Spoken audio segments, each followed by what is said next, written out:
I want you to picture something for a second. You are walking through your local grocery store. Right. It is a Tuesday night. The lighting is that harsh, buzzing, fluorescent stuff that just makes everyone look a little tired. I know exactly the vibe you mean. Yeah, and you are just there to grab the basics. Milk, eggs, maybe a bag of cranberries. You pick up the bag and you look at the price tag. It says $4. $4 for a bag of cranberries. Right. And for a split second, your brain just entirely rejects it. You physically stop in the aisle and think, that cannot be right. Yeah. That is a glitch. You feel like the Matrix just broke a little bit. Exactly. You look around at the other shoppers to see if anyone else is seeing this, and everyone is kind of quiet.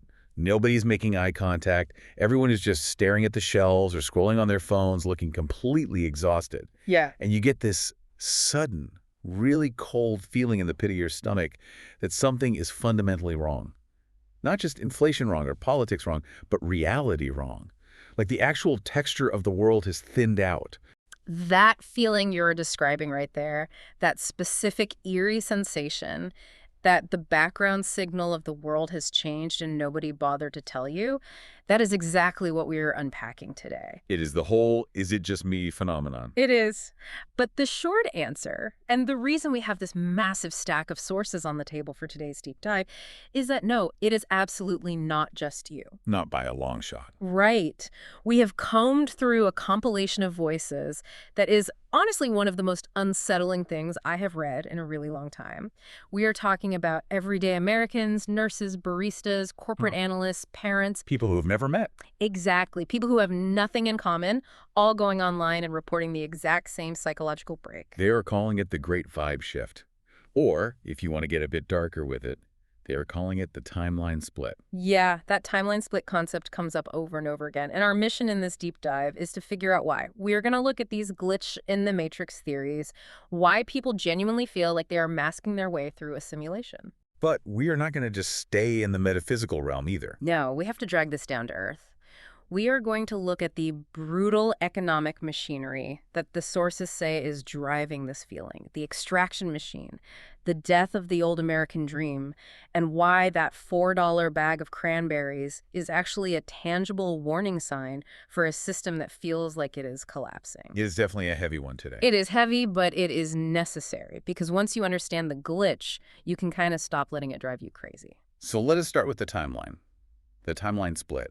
That exact phrase is everywhere in the source material. It really is. If you look at the comments, the anecdotes, all the confessions in this compilation, there is this obsessive focus on the year 2020. Obviously, the pandemic happened. That is the massive elephant in the room. Right. But the sources suggest it was not just a health crisis. It was a reality crisis. Something snapped and just never healed. One source explicitly says, and this is a quote, 2019 was the last good year. It was the last year of actual reality. Think about the absolute weight of that statement, the last year of actual reality. It implies that everything we are experiencing right now is synthetic, like we are living in the in-between. Well, there is a specific account in our stack that really drives this home, and it is from a nurse. And I think this one stuck with me because nurses are basically the ultimate observers of the human condition. Oh, absolutely. They see us at birth, they see us at death, they see us in extreme pain. If anyone knows what normal human behavior actually looks like, it is a nurse. They have a baseline that the rest of us just do not have. They see humanity with the mask completely off. Right. And her observation was terrifyingly simple. She just said, people are not the same. She claims that since 2020, there has been this massive degradation in basic cognitive and emotional function. She describes patients and their families as being almost robotic, right? Yeah, she used the word hollow. She said it is like trying to talk to a cardboard cutout. You look in their eyes, and there is just no engagement. That is so unsettling. It gets worse. She says they are rude, but not in a passionate or angry way. They are rude in this incredibly dismissive, you do not actually exist kind of way. And she threw out some theories in the front lines that I want to run by you. Okay, let us hear them. She wondered if it was mass PTSD or the long-term effects of isolation, or, and this is the really wild one, a lack of oxygen to the brain during the crisis years. She literally posed the question of whether the population has collective brain damage. Look, medically speaking, the lack of oxygen theory is most likely a metaphor for stress, right? Or at least a layperson trying to grasp a physiological explanation for a massive behavioral shift.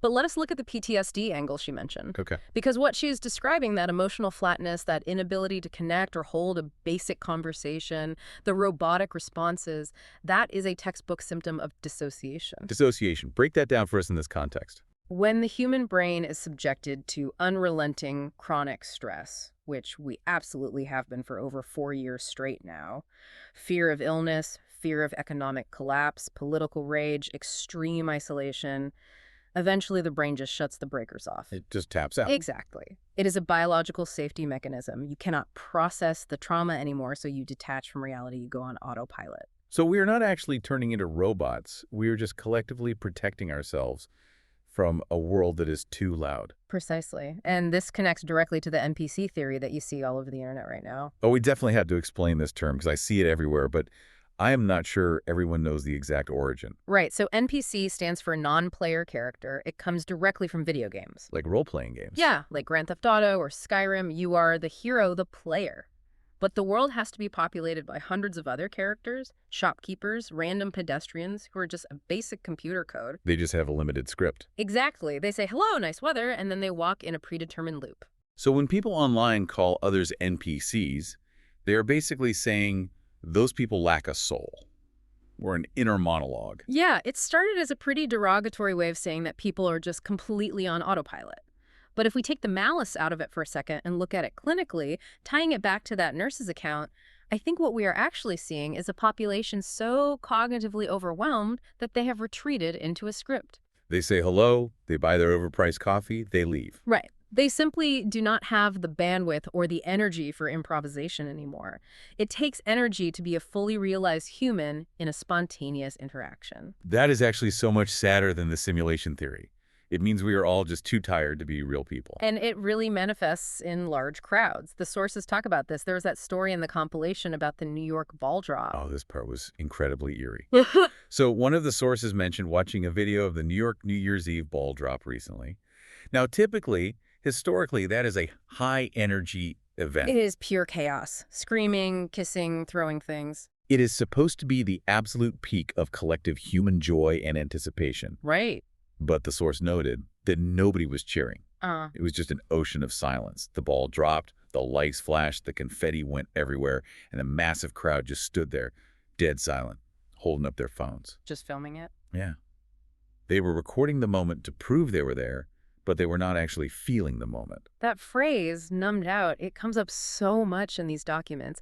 And this is exactly where the conversation in our sources starts shifting from basic psychology to full-on metaphysics. Because if everyone around you is acting like a robot, you start to wonder about the world itself. Exactly. If the celebrations feel completely hollow and time feels weird, you naturally start to question the fundamental nature of the place you are living in. Enter the glitch in the matrix. Precisely. Yeah. You have people in these sources legitimately questioning if we somehow shifted timelines. One person even threw out the theory that CERN, the particle physics lab in Europe, opened a portal, and we all accidentally slipped into a darker alternate dimension. Look, I know that sounds like straight sci-fi. I know that Denner's conspiracy theory territory for a lot of people. It does. But think about the emotional truth behind a statement like that. When reality becomes so absurd, so endlessly difficult, and just so unrelenting, your brain starts looking for explanations that match the madness. If the world does not make sense anymore, maybe the world is not real. That is exactly what is happening. It is a macro-level coping mechanism for the dissociation we were just talking about. The sources talk at length about time moving differently now, slipping in and out of time, days merging together into one long blur. And the hollow feeling of the holiday. Yes, you go through the motions of Christmas or Thanksgiving, you put up the tree, you cook the turkey, but the actual feeling of the holiday just is not there anymore. It is a performance of a memory. Speaking of performance, we absolutely have to talk about the Truman Show analogy, because honestly, this was one of the most intellectually fascinating parts of the source material for me. I completely agree. It was a brilliant breakdown of modern society. So, for anyone listening who's not seen the movie, first of all, you need to go watch it tonight, but essentially, Jim Carrey plays a man named Truman, whose entire existence is a reality TV show. From birth. From birth, yeah. Everyone around him is a paid actor. The weather is controlled in a giant dome, and he has absolutely no idea. Now, the source draws this comparison to modern life, but with a really sinister twist. The argument is not just that things are fake. It is that we are actively being pacified. Right. In the movie, the showrunners do absolutely everything they can to keep Truman on the set, because if he leaves, the show ends.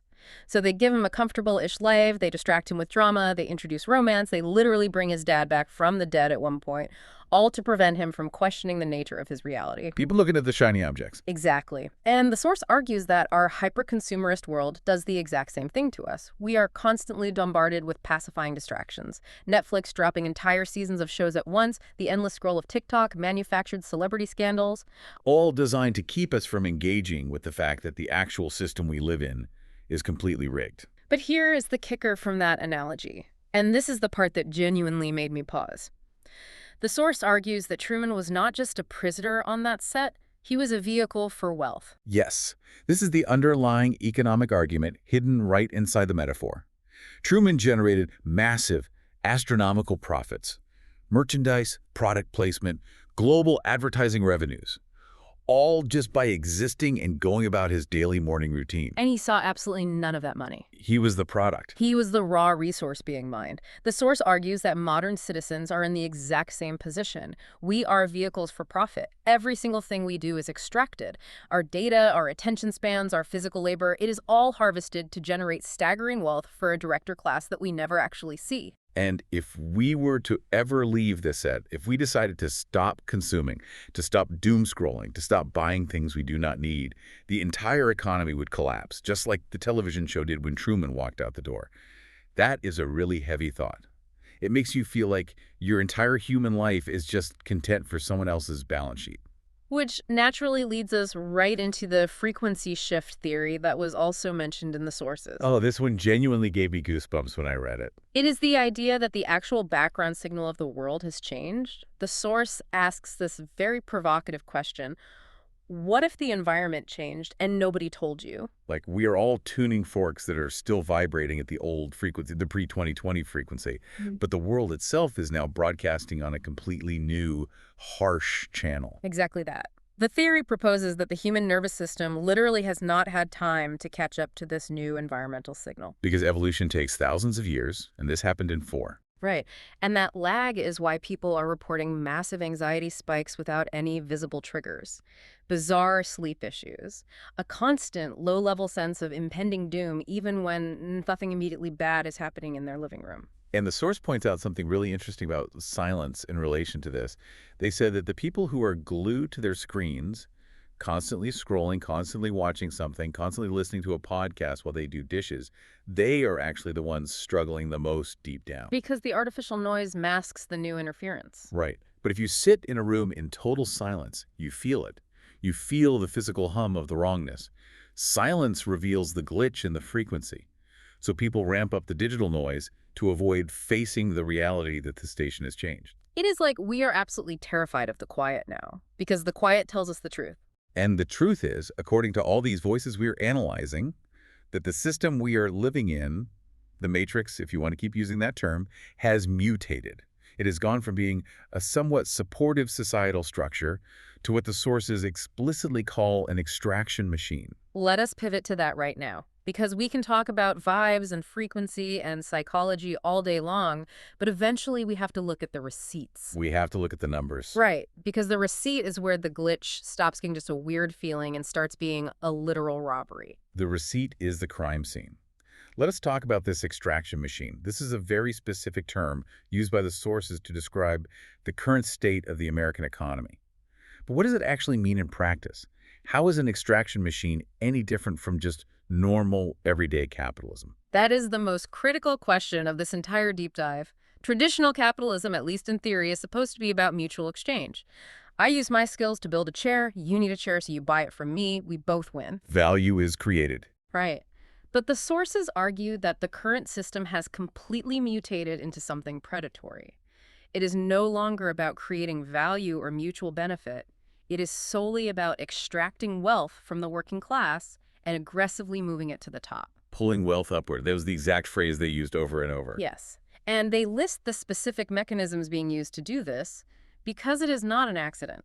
One mechanism they highlight is planned obsolescence. Products specifically engineered to break down so you have to keep buying them. Exactly. You buy a washing machine today, and it is almost guaranteed to die the week after the warranty expires. That is not bad engineering. That is an extraction strategy. But an even bigger mechanism they call out is private equity.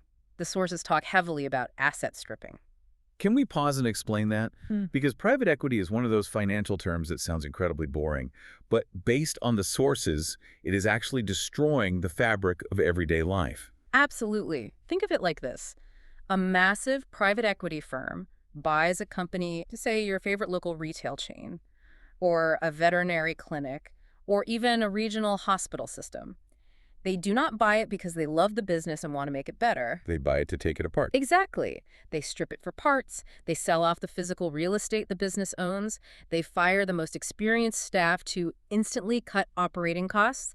They load the actual company up with massive amounts of debt to pay themselves enormous management fees. So they essentially gut the fish while it's still swimming. And then they just walk away rich, and the company inevitably collapses under the debt. The workers lose their livelihoods, the community loses a vital store or hospital, but the extractors win. That is the machine working exactly as designed. And the other major mechanism mentioned in the compilation is wage calibration. That is such a cynical but deeply accurate term used by the source. The basic idea is that massive corporations are now using advanced algorithms to determine employee wages. They calculate the absolute minimum amount of money needed to keep a worker from quitting or rioting, but not a single penny more. So you are basically kept on life support. It is perfectly calibrated to keep you trapped in a continuous cycle of work, consume, sleep. You can never actually get ahead to build wealth. You can only just barely maintain your existence. It feels like the walls are completely closing in on people. And the sources brought the receipts to prove it. The data points on the modern cost of living crisis are, honestly, if you read them out loud, they sound like a dystopian satire. But they are our reality. Let us look at what the sources call the grocery shock. The Cranberry Index. The Cranberry Index. It sounds almost funny, but it is a perfectly terrifying microcosm of the whole problem. I mean, we laugh so we do not cry. But one source specifically tracked the price of a standard bag of fresh cranberries over a very short period. 3 years ago, that bag was 69 cents. 1 year ago, it crept up to $1.69. Today, that exact same bag is $4. Let us just pause and do the mental math on that for a second.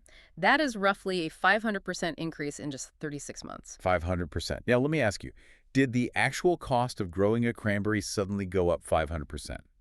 Did the farm workers harvesting them get a 500% raise? You know for a fact they did not. And this gets to the absolute core of the extraction machine theory found in these sources. The argument is that we have completely moved past normal inflation, which is a standard monetary phenomenon, and we have entered an era of aggressive price calibration. Price calibration, that really sounds Orwellian. It really is. The theory is that major food corporations have realized that the old economic rules of supply and demand do not actually apply when a few massive companies control the entire market. They are using advanced algorithms to test our breaking points. They are essentially asking the computer, will a desperate parent still buy these cranberries for Thanksgiving if we charge $4? And if we do buy them because it is a holiday tradition or because we literally just need to eat, the algorithm locks that new price in permanently. They are not pricing goods for a fair profit margin anymore. They are pricing for maximum extraction. They want to see exactly how much blood they can squeeze from the stone before the stone shatters. And that is exactly why grocery shopping feels so deeply personal and hostile now. That is why walking down the cereal aisle feels like you are actively being hunted. Precisely. It is a direct wealth transfer. Every single extra dollar you are forced to spend on that bag of cranberries is a dollar that does not go into your emergency savings. It does not go into your retirement account. It does not go to your children's future. It is just quietly siphoned upward to a shareholder. And obviously, it is not just cranberries. The source lists so many examples. Coffee is up 384%. The price of basic staples like bacon and ground beef have entirely doubled. One source mentioned seeing a regular carton of heavy cream for $8.50. Another person saw a standard pound of coffee priced at $18. $18 for a bag of coffee at the grocery store. You are basically brewing liquid gold at that point. And the profound problem here is that these are not luxury designer items. We are talking about basic daily sustenance.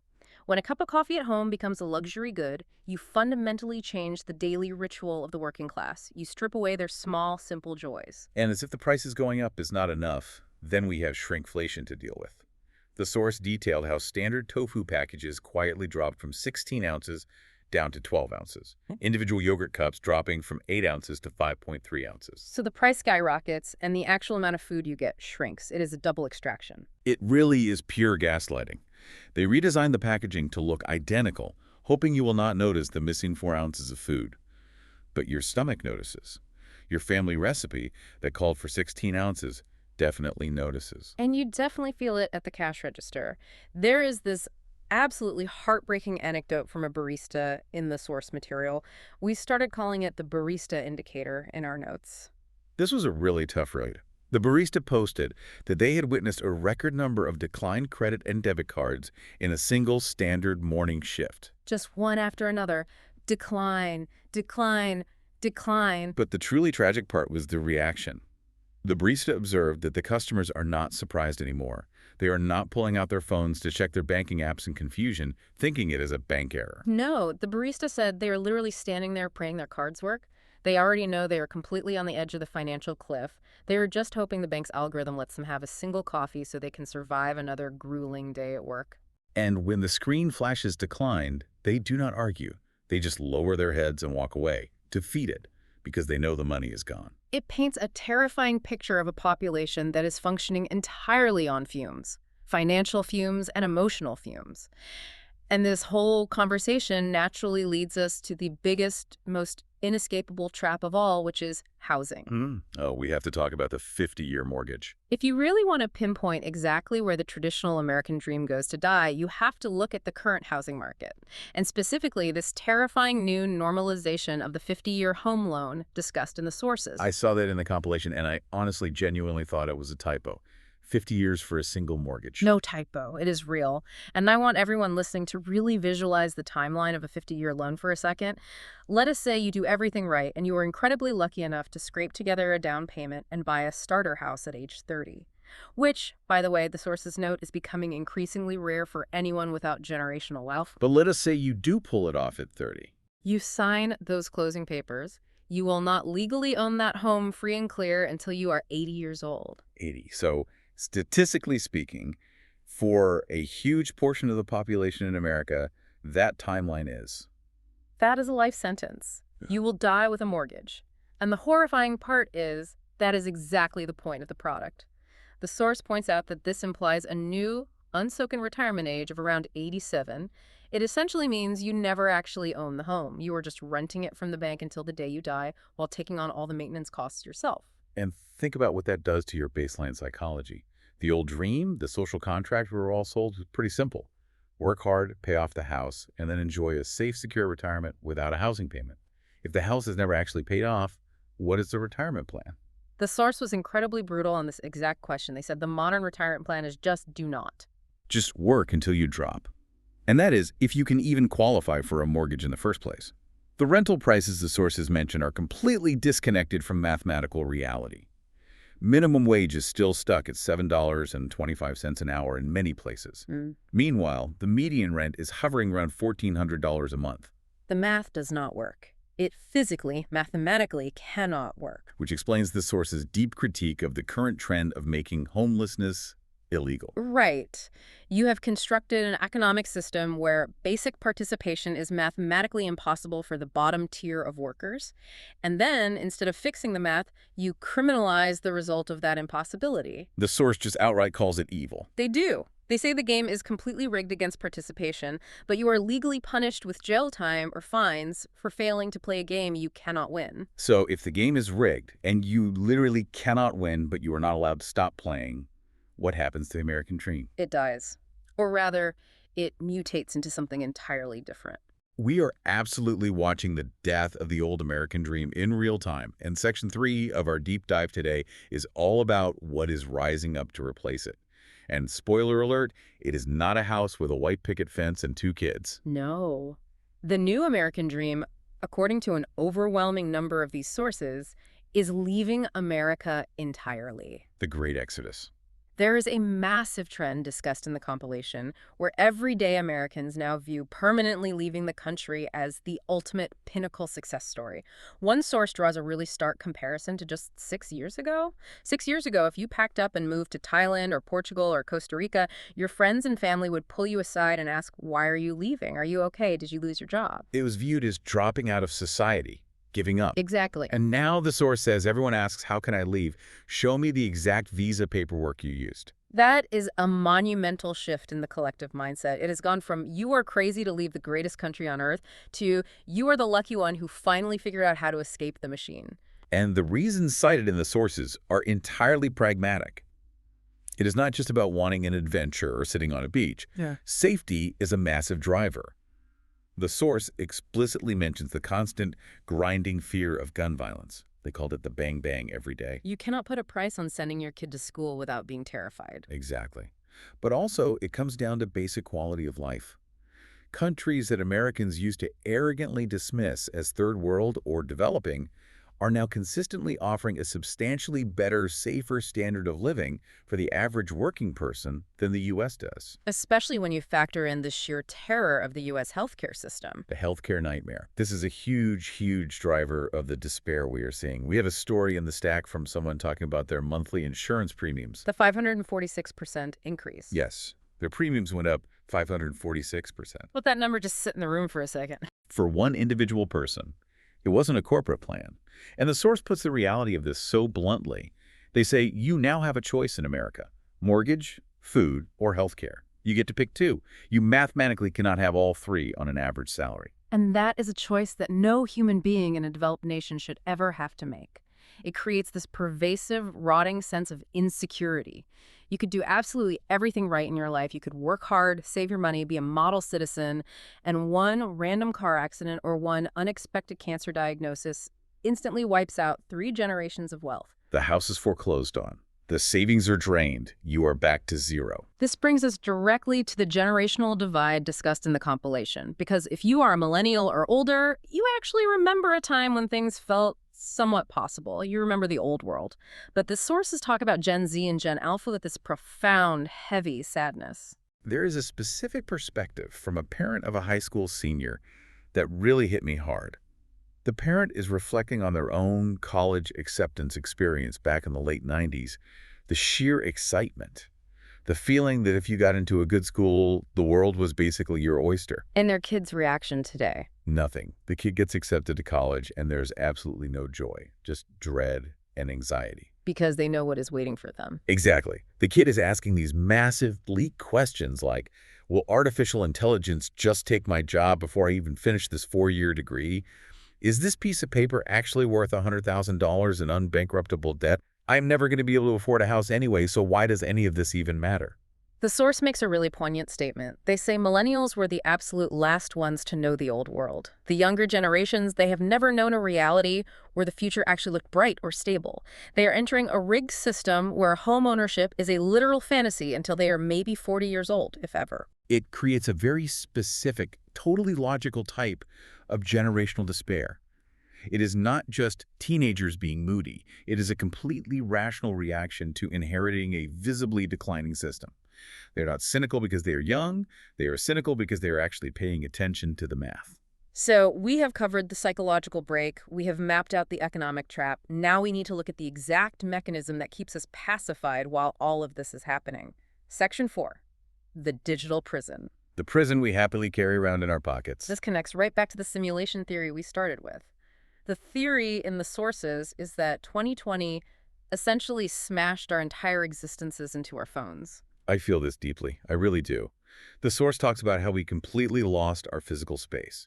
Even when people go on an expensive vacation now, they are not actually on vacation. They are living entirely through the phone lens, desperately posting for likes, curating a fake experience for an audience, rather than actually sitting there and experiencing the moment. We are all living in this artificial digital layer stacked directly on top of reality, and it is effectively blocking out the actual physical world.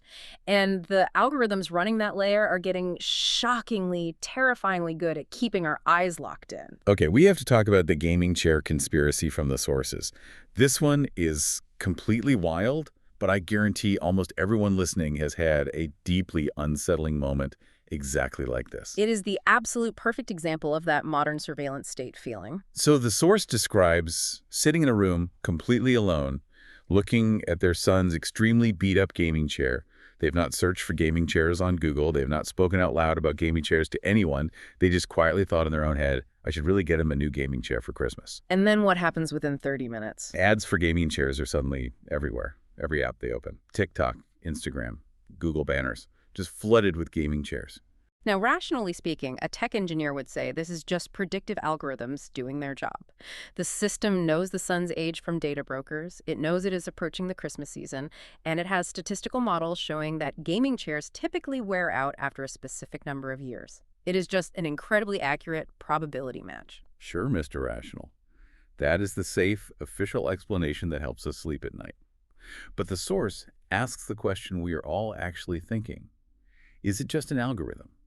Or are we entering the realm of mind reading? Is our tech literally pulling thoughts before we even vocalize them? And the fact that totally normal people are seriously asking that question shows the catastrophic level of distrust we have in our environment. We feel deeply violated by our own technology. We feel like our private inner thoughts are being strip-mined just to generate ad revenue.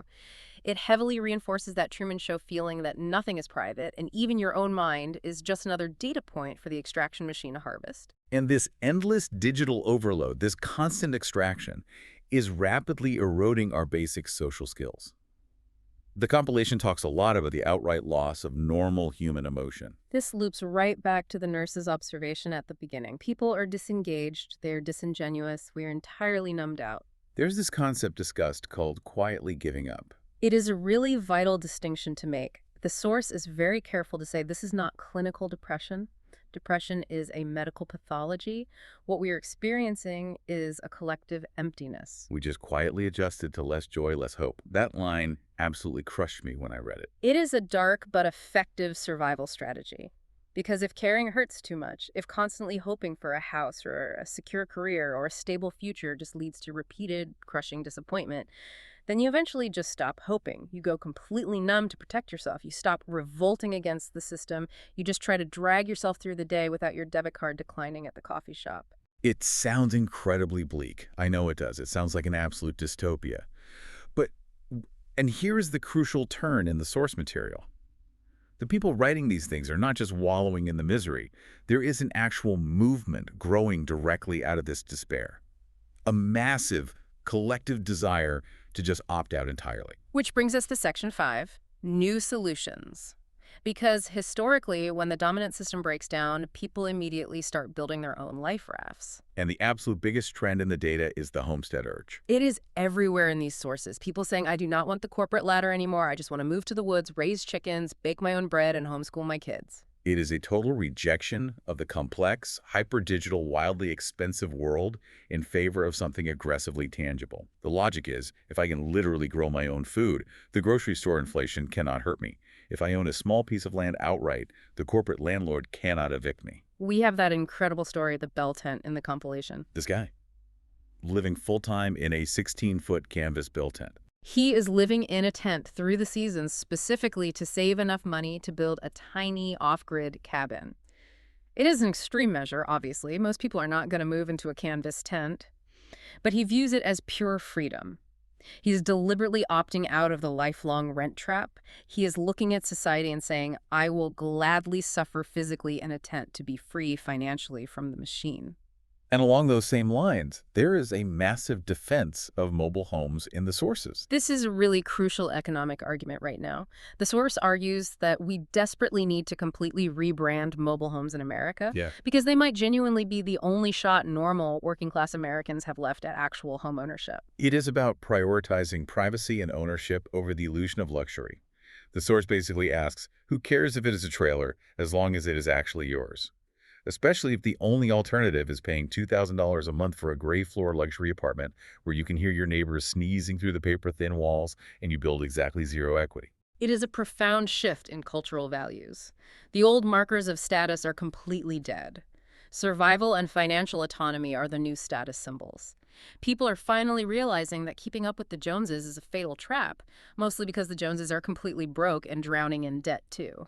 My absolute favorite image from the whole stack of sources, though, is the furniture painter. It is such a beautiful, wonderfully simple fantasy. This person wrote that they just want to pick up discarded furniture from the side of the road, sand it down, paint it nice colors, put some pretty knobs on it, and just live a quiet, simple life surrounded by good people.